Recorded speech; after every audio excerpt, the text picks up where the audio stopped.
Well, good morning, everybody. It is snowing outside as we speak, which we haven't seen for a while, but we're pretty used to by now. And yet I feel like we haven't not seen in a while. Yeah. The way my kids described it this morning was they said, it's like somebody who's angry and they leave the room and they come back and say, and one more thing. Do they have experience with that? Yeah. Hopefully you're enjoying shoveling your driveway and all that. But, hopefully you're someplace warm and sunny checking this out. That would be even better. And if you are somewhere warm and sunny, bring it with you when you come back.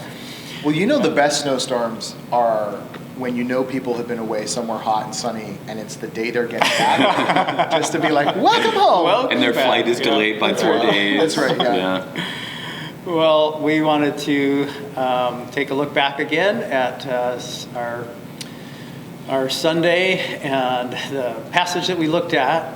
We looked at what is typically looked at on Palm Sunday, so we kind of joked a little bit about that. But it was what's known as the Triumphal Entry, although in Mark it's kind of the anticlimactic entry, is kind of what we talked about, is how you have all this build up. Jesus says, go and find everything this way, and they find it exactly how he predicted it. He's in complete control of all the details. He knows them all. And then they throw their cloaks over the animal that he brings, and he rides in, praises the people, but there's all this tension that's building, and then he looks in the temple and walks out. We'll get to what happens and what that's leading up to in the next passage. But on Sunday we talked about this tension, all this tension that was in the passage, the tension of the build up to something big, but then it doesn't seem to happen. They want him to be enthroned, and he goes in the temple and nobody's there with him.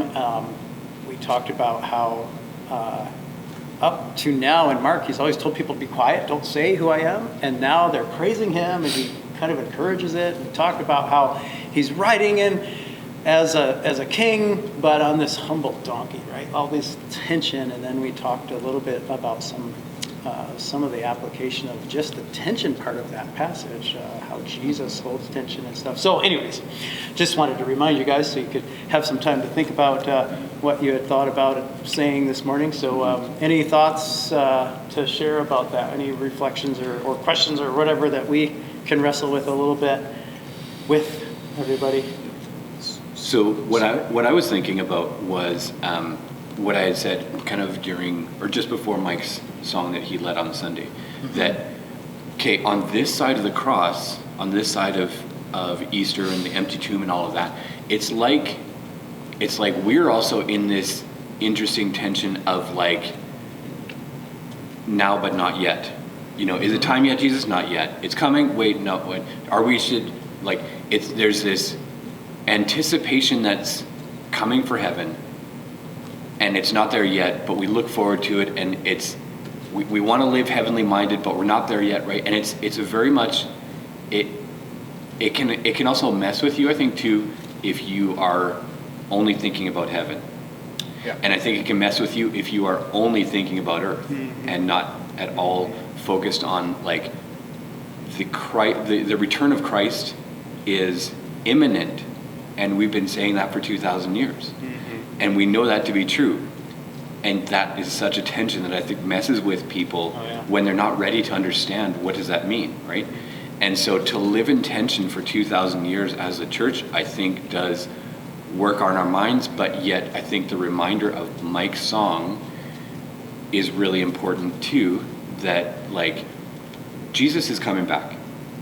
Jesus is holding us in this like tension of, yes, it's coming, but it's not yet. Be ready because it's coming. And that's why I love even the name of that song was called Even So Come. So it's like in that tension, you actually have to do some resting as well. Yeah. And I think that's really hard when we either want to just get things done or put it off to the side so we can do other things, right? If I could just not have to think about is Christ coming and focus on what's in front of me, that's a whole lot easier. Or if I just said, Jesus, take me now, and not worry about what's in front of me, that's a whole lot easier. But that's not what Jesus calls us to. I think in that there's a now and not yet. And I know that's a little bit of a stepping beyond even like that sense of the passage, but I think that's where we find a lot of interesting points of faith, because faith is wait. It's coming, not yet, but it's coming. Wait, right? Well, I think that the passage is a really good avenue to open us up to reflect on that, because the passage holds tension and Mark doesn't try to resolve it in the same way we're called to hold tension, and we want to resolve it, and yet God's like, no, this is the tension you live in, right? So I do think I think that's awesome. It's prompting me to try and experiment with my kids this summer. Oh. And here's what I'm thinking, starting to think. You gonna grab one arm and Sheena grab another arm? No. Oh, okay. No, not that kind of tension. I mean, sorry, you shouldn't give me any ideas. Grab one ear and you grab the other ear. I mean, you do talk about tension, and I just think often about like, oh, let's go get some massage therapy. Yeah. Work that tension out. No, I think the idea is this: when we're on a road trip with the kids, and they're like, "Dad, are we there yet?" I think I'm going to start saying yes. Because I think that's a little bit like what Jesus is doing. It's like, Jesus, are we there yet? He's like, yeah. But they're looking around going, no, we're not. This isn't what we expect. This isn't. But I think he's constantly challenged us to be in the present, in the moment, where with a kingdom that is here and now, but still arriving. Yeah. And it's not a challenge. I don't think Jesus lived in tension. I think we're in tension because we don't understand how to be here and now, fully present. I'm glad you clarified that. With the Holy Spirit in us. Because we think, okay, Jesus is off preparing a place for us. Well, what if that's now, and the preparation is developing us into mature believers who can be Jesus here and now? Can I challenge that for a second? Sure. Only because I heard Pastor Jeff Gates say on Sunday, even that sense of Jesus fully God and fully man. Yes. Right? There's like it's all of this and all of that, and it's not a halfway 50%, 50%. Right. It's fully this and fully that, and that can confuse us only because it's the nature of God, or even God's transcendence and immanence, how God is a holy God, and he is what almost feels like in the Old Testament as like far off, you can't get near him, and yet, with many of the Old Testament characters, he was also fully immanent as well too, and he spoke and he talked and he met with Adam, and then in Christ, he's fully God, and yet he's fully present.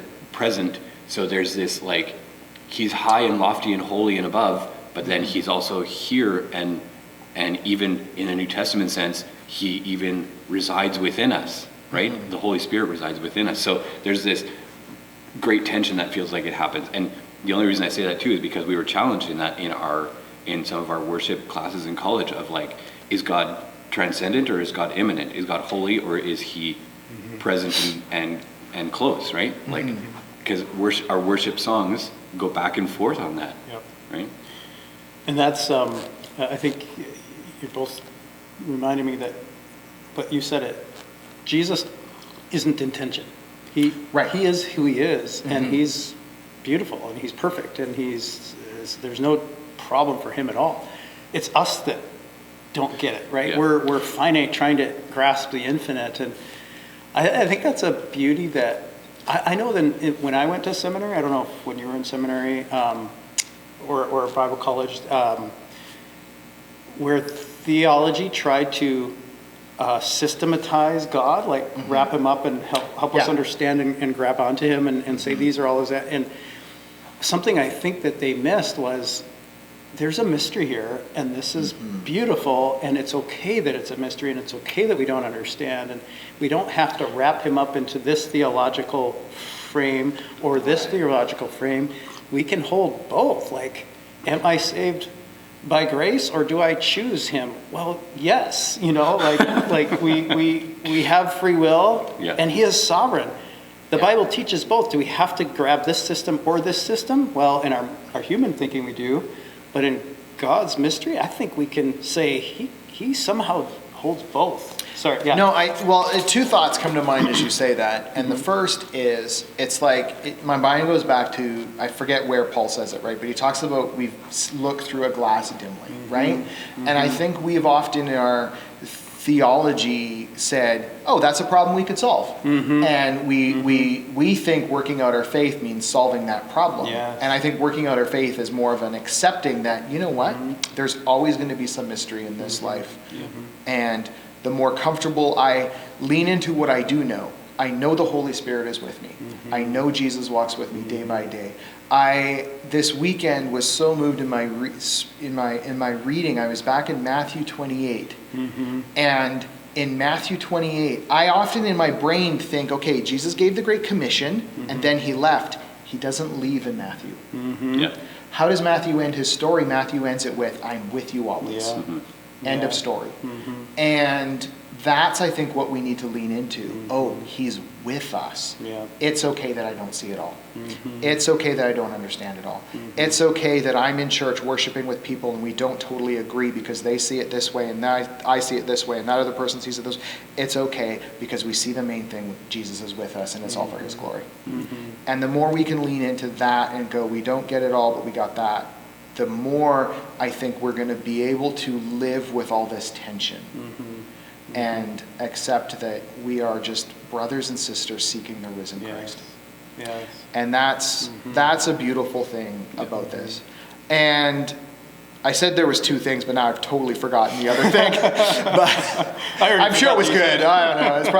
It's probably brilliant, but it's probably also stolen from someone else. No, I think that's a beautiful thought, and I appreciate that too. That like faith is very much that sense of trust and trust and obey, right? Like and for those that love to control or need to know all the details, and like I feel like I do this with my kids when we're driving, and they ask, are we going to go right or left? And I say yes, right? And it Totally. just I've got it under control. You don't need to worry about it. Just trust me. Usually my kids are like, "Dad, you're going the wrong way." "No, I'm not." "No, Dad, you should have gone the other way." "No, I'm not." And then we get to the right place and they're like, "Oh, I guess you were right." Well, but you just said trust and obey. Proverbs 3, 5, and 6 has become more and more beautiful to me. Trust in the Lord with all your heart and lean not on your own understanding. We try so much to lean on our own understanding or to make our own understanding put God in this box that we can carry around, but we somehow do carry him around inside us, and yet he's beyond us, and what a better way to leave, this topic than to just say, it always comes back to trust and obey. Yeah. Trust in the Lord with all your heart. Lean not on your own understanding. In all your ways acknowledge him. And what will he do? He will make your path straight. He won't make them easy, but he'll make them, make the way. So, yeah. Sorry, is there any last minute thoughts? I remembered the other thing, but I don't know. Yeah, tell us. You ended so well. I feel like I should. I will. And here's what I will add. I was listening to a podcast this last week as well, and it was talking about, it was kind of wrestling with that question of why did more Jewish people not see? Like to us as Christians, we read the Old Testament, and it's crystal clear. Jesus is the Messiah, obviously, right? Why does it seem? But they were wrestling with the idea that it's only actually through faith that we see Jesus so clearly in the Old Testament. Because like you're talking about that, that tension of faith, right? Like that is a choice, is it will, is it given? And really it's as we grow in faith, then it becomes a more sure thing. That we're able to then go back and see Jesus more plainly in this spot and this spot and this spot. And sometimes a little creatively, but we see him more often. It's like I've had professors who will talk about when you're going through the text, growing in that discernment of what's actually there. And if you think it's there, it might be, but don't just assume it is. But how to investigate that, and I think there's something in that that growth nature of faith is important, that we're just looking to grow. Yeah, there's always room to grow, and I think that's one of the beauties of what I've learned about, or started to think more about heaven, I don't know, a number of years ago, when I was thinking that heaven would be a boring place, because... It's almost like he turned 50 and started thinking more about heaven, hey? I used to, as a kid, I don't know about you guys, but I thought, man, heaven sounds really boring, right? Like it's... But I think heaven will be a continual learning about God, because we are finite creatures trying to understand the infinite. And isn't that beautiful? Isn't that part of the beauty of life, is just adventure, is learning? Anyways. Well, if I can transition us from this to other topics. Last night, so it's Wednesday we're recording this. So Tuesday night, we had our, West Kelowna-wide youth event. And there was at least 112 of us. I say it that way because I tried to count. It's pretty hard when people are moving around, but I know that I got at least 112, and then I kind of stopped counting, because at that point I'm like, okay, I don't know if I've counted them or them or them. So there's at least that many there. And some of those are youth leaders, because I'm of the age where anyone under 20 is just a kid. And so some of those are leaders, and I just don't know. And so, but we had a time of worship together, and I'm not going to call out anyone in particular, but as I looked around, I definitely saw some people, who were in the back, like this, and that's okay, that's great, you're there, and then you've got other people up at the front, and they are praising with all of their body. I'm not going to say the person at the back isn't, in their own way, trying to praise Jesus. I just, it looks different. It looks different, right? It looks different, and it might look a little more stiff. Or they're standing there and they're still singing. And there's this, but as often when I'm in those moments, the reflection I have is that this is not. I think if we have our own personal idea of heaven, some people are like, oh, that's torture. But I do think there's an aspect of that where all of the differences come together, and we just are focused on the same thing, and we're praising Jesus. And it was a beautiful night. Just to kind of recap, we've talked about it a few times here. It was a beautiful night with our youth and the youth of West Kelowna. And so I know some of you were like praying and excited about that, and would love to hear the updates. It was a really good night, and it's a beautiful kind of fun thing when we get together with the larger body, and that was the whole focus, right? Was that we're united. We looked at 1 Corinthians 12, one body, many parts. And the crazy Pentecostals are just, they're another part. They might be the heart. We might be the head. The Mennonite brethren are there. They're bringing the food. Which is, oh my goodness, all these stereotypes are coming up. And we say that in jest, but it just is a beautiful thing, because we're all there uniquely. And authentically, I should say. Not just uniquely, but authentically. And it was a lot of fun. Yeah, that's great. Wow. So thank you for your prayers for that youth event.